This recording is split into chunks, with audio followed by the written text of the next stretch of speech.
안녕하세요. 박종훈의 경제한방입니다. 요즘에 진짜 환율이 요동친다 해도 과언이 아닌데 과연 환율의 미래 어떻게 봐야 될지 3프로TV 이코노미스트 김한진 박사님을 모셨습니다. 안녕하세요. 네, 안녕하세요.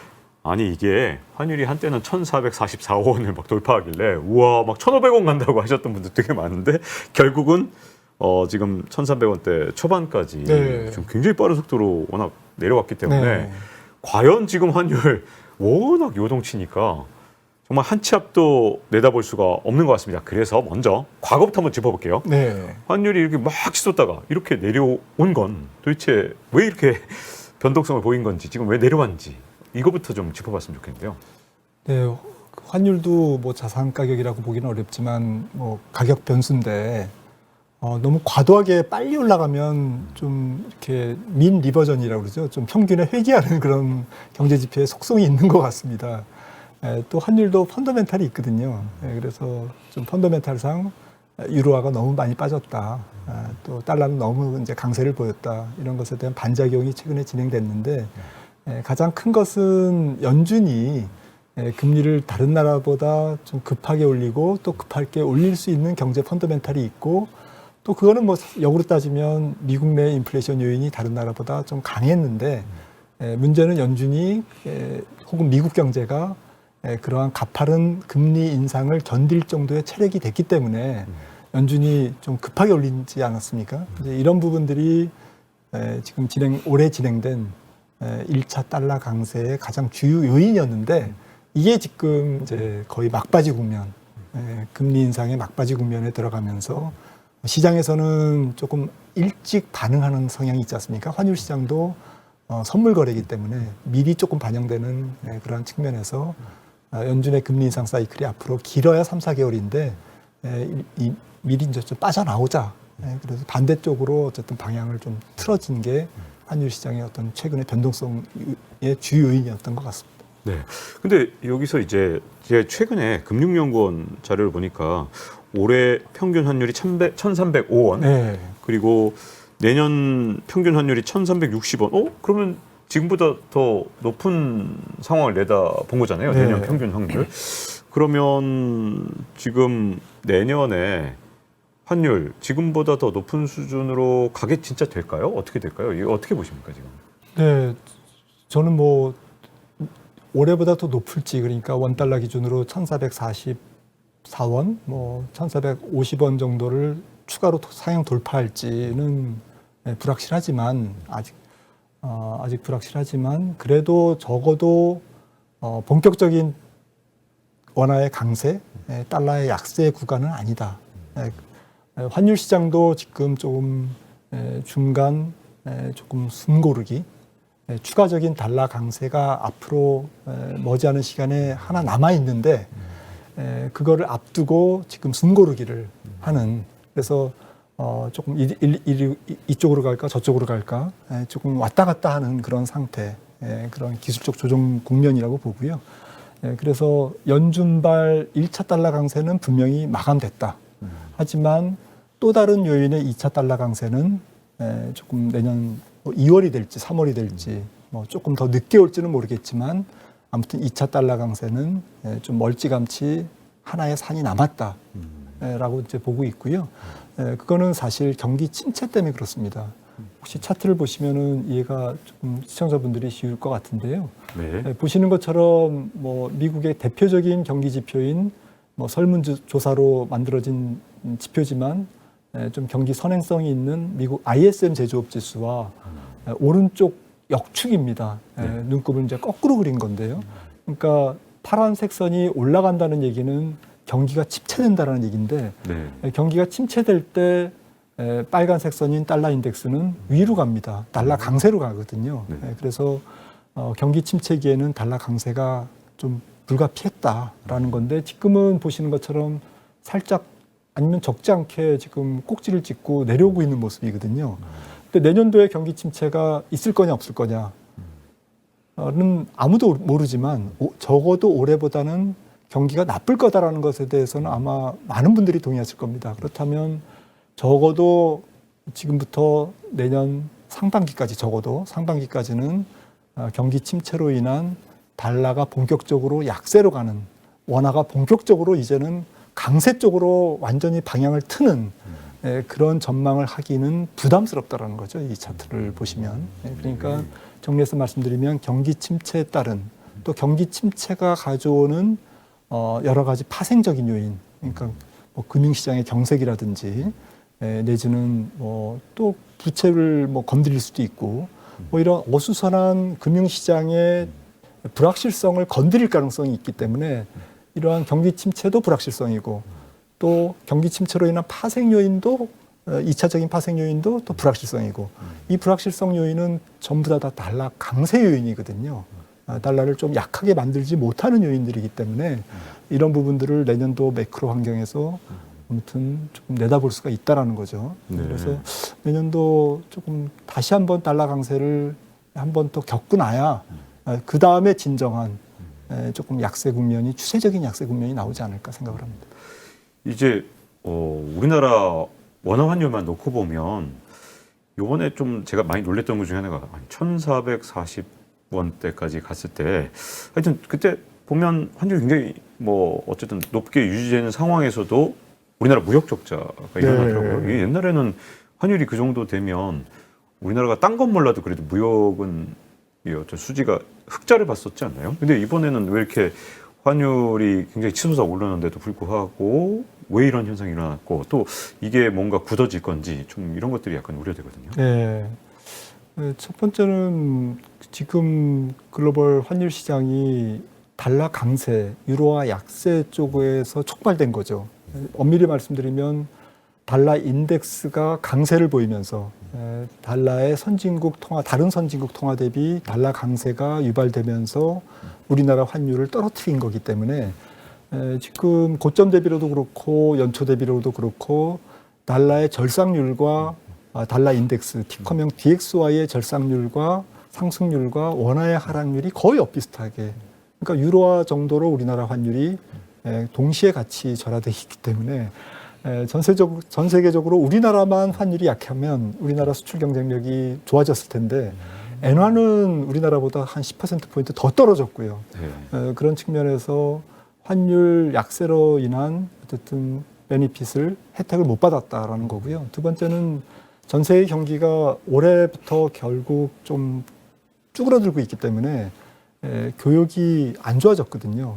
특히 우리나라의 수출을 상당 부분 차지하는 품목으로는 반도체, 그리고 지역으로는 중국이 지금 안 좋았기 때문에 무역 적자가 그동안 효자 무역 수지 흑자의 어쨌든 원천이었는데 이것들이 조금 안 좋아지면서 이 항목들이 또 지역이 안 좋아지면서 조금 그 무역 수지를 안 좋게 만든 그런 상황이고요. 지금 한 300억 달러 이상 적자가 나올 것 같고요.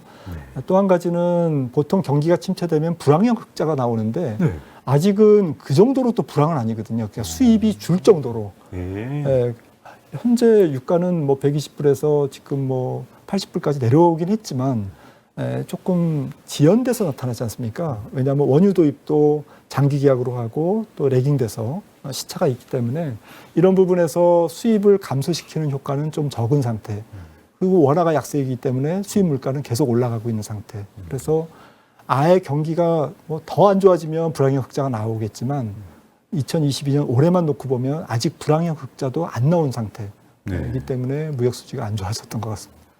그러면 어쨌든 수출이 회복되는 모습도 좀 보여주고 뭐 그런 게 돌아와야 이제 우리 원화도 이제 예전 환율로 돌아갈 수 있는 가능성이 있을 것 같은데 그러면 그런 시기는 조금 더 기다려야겠네요. 내년에 경기 침체를 현재 우리가 좀 우려해야 되는 상황이니까 그러면 그 시기 이제 환율이 안정되는 시기는 적어도 내년 하반기 이후로 보시는 건가요? 어떤가요?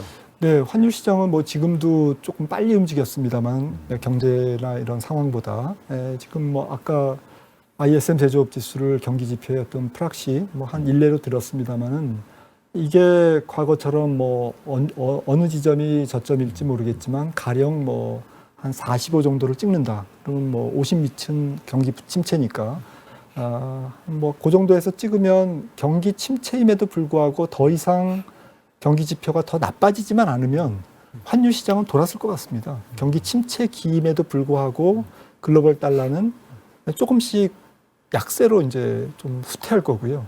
그러다 보면 원달러도 뭐 그때 저점이 얼마일지는 모르겠지만 서서히 조금 다시 강세로 반전되면서 제 생각에는 2023년 하반기부터 수년 정도는 달러 약세, 원화 강세 구도가 나타날 것 같거든요. 다만 내년 전체를 놓고 봤을 때는 아까 금융연구원 자료를 말씀하셨지만 좀 환율이 요동을 칠 것 같습니다. 그러니까 연초에 경기 침체가 전 세계적으로 나타나면서 달러 강세, 원화 약세가 한번 나타나고 또 언제 그러냐는 뜻이 경기 침체 어쨌든 모멘텀이 좀 더 이상 나빠지지 않는 그런 모멘텀이 확인되면 달러가 좀 지나치게 빠졌던 게 지나치게 높아졌던 원달러 환율이 다시 또 안정되는 그러면서 연말에는 제 생각에는 올해 한 1,310원, 20원 정도 형성될 것 같은데 내년 연말에는 한 1,280원 정도로 결국에는 내년 연말에는 저는 강세로 조금 소폭 강세로 마무리되지 않을까.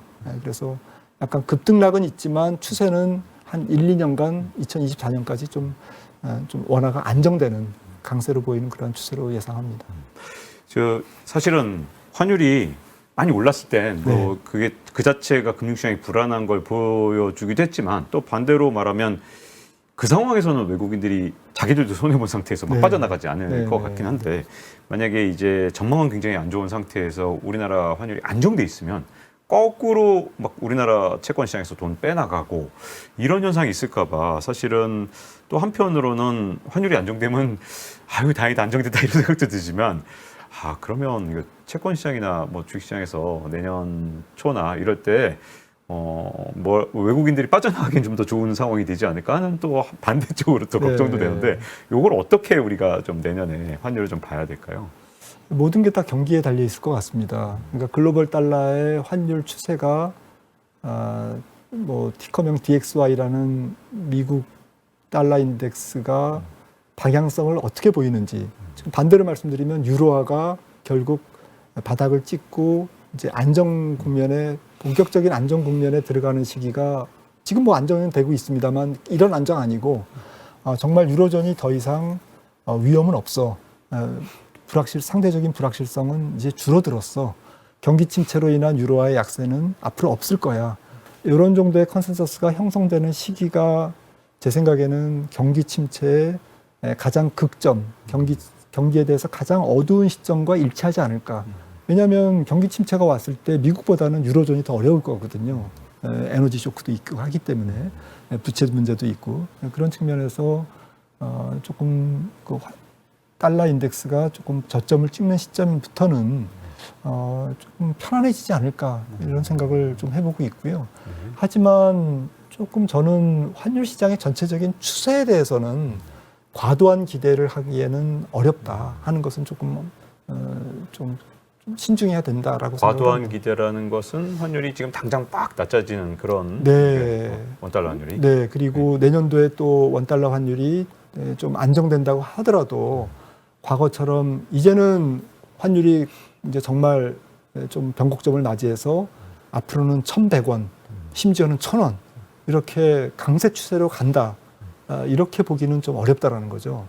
왜냐하면 전체적으로 전 세계에 조금 경기가 2024년까지는 매우 조금 불안정한 상태를 계속 보일 거거든요. 경기가 회복은 되지만 여전히 불안한 가운데 조금씩 회복되는 거지. 다 툴툴 털고 자 이제부터는 이제 위험은 없어. 뭐 이렇게 가는 국면은 아니기 때문에 환율 시장 역시 원달러가 1,200원 밑으로 가는 거는 조금 너무 지나친 기대 아닌가라고 생각을 합니다.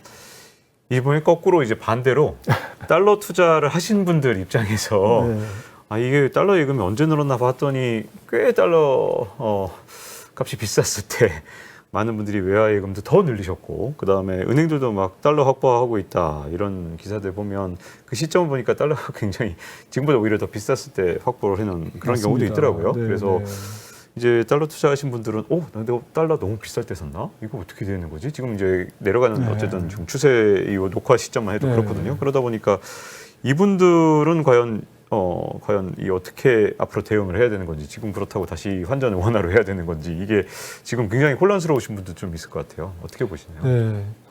그러니까 앞서 말씀 나눴듯이 원달러가 좀 강세를 보이겠지만 앞으로 강세 추세이겠지만 조금 강세 제한이 분명히 있는 그러한 좀 강보합이라고 그럴까요? 좀 제한된 강세 국면이 뭐 당장 뭐 한두 달이 아니라 뭐 한 6개월, 1년, 심지어는 한 2년 정도를 앞으로 내다봤을 때는 조금 좁은 폭의 레인지에서 움직일 가능성. 그러니까 너무 스트레스를 받으실 필요는 없을 것 같고요.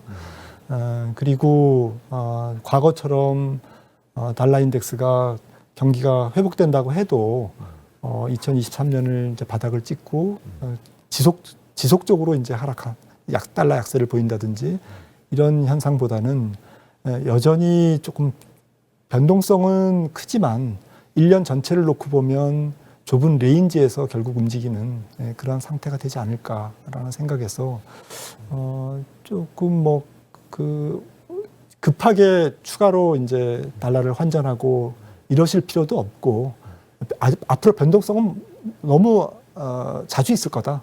그러니까 천천히 환전하셔도 되고 또 보다 더 싸게 환전할 수 있는 기회도 내년도에 한두 차례는 있을 거다라고 생각을 하고 있고요. 다만 좀 중장기적으로 어쨌든 기업을 하시는 분들이나 아니면 개인들 분들도 해외 자산 혹은 해외 환율 시장의 어떤 분산 투자라는 측면에서는 제 생각에는 조금 일정 부분은 이런 환율 변동성을 해지하는 달러 계정을 어느 정도는 쥐고 가시는 게 조금 마음이 편하실 것 같아요. 왜냐하면 원달러 환율이 앞으로도 계속 변동성이 높을 것으로 예상이 됩니다. 그래서 과거처럼 조금 굉장히 안정된 원달러를 기대하시기에는 좀 시간이 많이 걸리거나 아니면 안 올 수도 있다. 안 올 수 있다. 네. 그럼 초장기적으로 봤을 때 뭐 좀 몇 년 단위로 봤을 때 네. 그럴 때 우리나라 원화 가치가 지금보다 더 떨어질 가능성, 더 올라갈 가능성 어느 쪽으로 보시나요? 네, 저는 한 뭐 3, 4년 정도를 보면 떨어질 가능성이 높은데, 그러니까 원달러가 떨어질 가능성이 높은데, 원달러가 떨어질 가능성이, 즉 원화 가치가 올라갈 가능성이 높은데, 과거처럼 말씀 나눴듯이 과거에는 뭐 좀 세계 경제가 좀 제대로 돌아가고 우리나라 무역 수지가 조금 많이 나고 이럴 때는 뭐 한 1,100원에서 한 1,250원 뭐 이 정도에서 이제 변동을 보였다면 앞으로는 뭐 조금 좋을 때도 한 1,200원, 나쁠 때는 갑자기 또 한 1,400원 이렇게 해서 레인지가 조금 높아질 가능성이 좀 있다라는 거죠. 그러니까 우리나라 경제 체력이 환율 시장은 사실은 경제 성적표인데 우리나라의 경제 체력이 냉정하게 봤을 때는 굉장히 좀 쉽지 않은 그러한 현실을 지금 앞으로 맞고 있고 그런 상태에서 원화의 펀더멘탈이 과거보다는 추세적으로 조금 안 좋아지는 그런 구간이 아닌가라고 생각을 합니다. 여기까지 이렇게 달러에 대해서 조금 알아봤다면 이제 유로화나 엔화에도 관심 가지신 분들이 좀 있는데 보니까 최근 들어서 어쨌든 엔화가 이렇게 약한 모습 보인 적도 정말 드문 일이잖아요. 그 때문에 뭐 엔화 투자하신다 이런 분들도 계시고 또 실제로 워렌 버핏은 이 엔화가 좀 싸졌을 때를 노려서 뭐 일본에 뭐 상사를 샀다는 거 주식을 뭐 이런 얘기도 좀 들려오는데 앞으로 달러의 일방적인 독주, 유로화, 엔화의 부활 가능성 이쪽에 대해서는 어떻게 어느 쪽으로 더 보시는지가 궁금해집니다. 저도 그 일본 경제에 대한 뭐 여러 가지 의견들이 다양하게 있습니다만은 아베노믹스를 좀 아직도 높게 평가하시는 분들은 결국엔 뭐 구로다 BOJ 총재가 만만한 사람은 아니다. 내공이 있으신 분이잖아요. 네. 그래서 이분이 결국엔 일본의 디플레이션을 인플레이션으로 바꾸는 그런 작업을 하고 있기 때문에 아베노믹스에 대해서 너무 폄하할 필요는 없다라고 얘기하지만 또 한편으로는 현실적으로 OECD 국가 중에서 지금 일본의 생산성이 거의 최하이고 또 여러 가지 혁신 측면에서도 굉장히 안 좋은 상태이기 때문에 일본의 경제 성적표를 일본이 엔달러가 엔화 환율이 반영한다면 그렇게 낙관적으로 볼 일은 아니다. 그러니까 원달러와 마찬가지로 혹은 원달러보다 훨씬 더 조금 일본 엔화도 조금 세계 경제가 제대로 돌아갈 때는 조금 과거 같으면은 뭐 100엔을 심지어는 아래로 깰 정도의 엔화 강세가 일어났고 좀 나쁘면 한 뭐 120엔 뭐 이 정도에서 멈췄는데 앞으로는 일본 경제 펀더멘탈이 좀 안 좋아질 가능성이 있기 때문에 원달러와 마찬가지로 세계 경제가 제대로 돌아가도 즉 달러가 좀 약세로 가도 엔화가 조금 내려간다고 하더라도 엔 달러 기준으로 뭐 한 120엔을 밑으로 못 뚫고요. 조금 안 좋은 상황이 오면 금방 또 한 140엔을 또 터치하고 이렇게 레인지가 좀 한 클릭 높아진 상태에서 변동성을 보이지 않을까라고 생각을 합니다. 그러니까 일본 경제의 좀 경제 성적표가 앞으로 그렇게 썩 좋을 일은 없다라는 이제 그런 측면이고요. 또 달러 입장에서는 지금 달러 패권 문제가 사실은 조금 재밌는데요. GDP 대비 미국의 총통화 비율이 최근에 한 50%에서 90%로 뛰었습니다. 금융위기 이후에. 네. 거의 2배가, 그러니까 실물 경제가 필요한 것보다 돈을 2배로 찍어냈다라는 얘기인데. 많이도 찍었네요. 네, 진짜. 그러면 상식적으로 아니 이렇게 돈을 많이 찍어냈는데 화폐는 당연히 평가 절하가 돼야 되는데 그때부터 달러 인덱스는 70 밑에서 지금 114까지 올라온 상태, 거의 뭐 50% 이상 올라간 상태거든요. 미국이 참 부럽긴 하네요. 네. 진짜. 네. 그래서 이런 것들을 보면 결국에는 아주 뭐 역사학자들, 미래학자들이 얘기했듯이 결국에는 미국의 패권은 망할 거고 그거는 이제 달러가 휴지가 됨으로써 네. 완결될 거다 이렇게 이제 악평을 하고 있지만 그게 이제 언제 올 거냐라는 거죠. 10년 후에냐 30년 후에 오냐라는 건데 제 생각에는 앞으로도 조금 시간을 두고 천천히 볼 필요가 있다. 왜냐하면 한 나라의 패권을 단순히 통화 팽창만 갖고 볼 수는 없는 거거든요. 20대가 넘는 항공모함을 봐야 되는 거고요. 실질적인 국방비 지출을 봐야 되는 거고, 그리고 달러를 찍어서 결국 달러 패권을 유지하기 위한 여러 가지 국제 정세에 개입에 쓰고 있지 않습니까? 이런 부분들을 생각한다면 조금 앞으로는 달러가 지난 10년이나 30년보다는 약간 뭐 강세 약세를 왔다 갔다 하겠지만 추세적으로 아주 약세를 가기보다는 오히려 역설적으로 돈을 많이 찍어내면서 달러 패권을 계속 유지하는 그런 측면에서 달러는 쉽게 약세로 가지 않을 거다라는 쪽에 저는 조금 포인트를 둬야 되지 않나 이렇게 생각을 합니다. 그러니까요. 달러 약세를 말씀하신 분들이 많은데 아직까지는 정말 건재한 것 같은데요. 보통은 이렇게 돈을 많이 찍으면 금값이라도 막 올라서 네. 달러의 어떤 그 위상을 좀 위협한 적도 있었는데 이번에는 금도 뭐 신통치 않은 것 같더라고요. 네. 이 상황이 좀 한동안 계속 될까요? 어떻게 달러는 위협할 만한 그런 뭐 대상이 없는 건가요? 계속해서? 네, 일단 금값은 좀 금리가 내려와야 뭐 이자를 못 주는 상품이니까 이자율이 이렇게 높은 상태에서는 예금 들지 조금 뭐 채권 사지 금을 안 사기 때문에 금리가 다시 또 한 2%대로 미국 제 10년물이 내려온다면 그때는 이제 금이 좀 될 것 같습니다만 상당히 오랜 기간 소외될 가능성이 높고 달러를 대체할 수 있는 게 이제 뭐 위안화라든지 뭐 유로화라든지 파운드인데 이런 쪽이 아직까지는 조금 좀 미국보다는 경제 펀더멘탈이 썩 좋아 보이지 않습니다. 그렇죠. 다 약점들을 갖고 있고요. 네. 그런 측면에서 좀 애매하게 움직일 것 같습니다. 달러가 오락가락하지만 결국 크게 안 떨어진다라는 쪽에 저는 비중을 두고 있습니다. 역시 한번 만들어 놓은 패권은 참 부러운 것 같습니다. 네.